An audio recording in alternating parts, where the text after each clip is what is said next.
So yan na guys, update tayo guys sa ating solar guys. So ito na guys, may herbicide na tayo na nilagay dito oh, yan guys.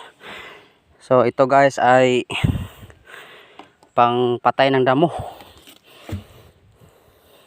So yan guys, yan ang ano to guys, hose.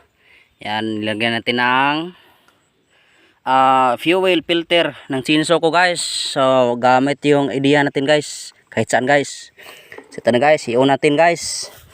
So wala switch tayo dito guys, tuldok lang guys, kasi vlog lamang ito at puro katotohanan, hindi kasinungalingan, kasi makikita natin yan. So ito na guys, yung solar natin guys. On ko na guys para ma-start na natin yung pag-spray natin ng pamatay damo guys. So tingnan natin guys.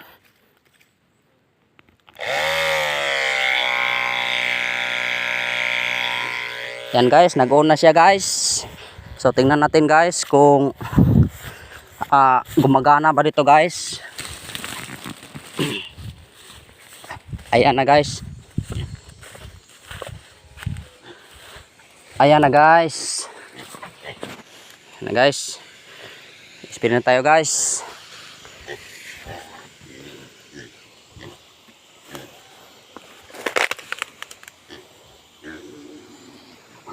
Ayan na guys, kasi mainit ang panahon, so madali lang ito mamamatay yung mga damo natin guys. So tamnan natin na ng talong.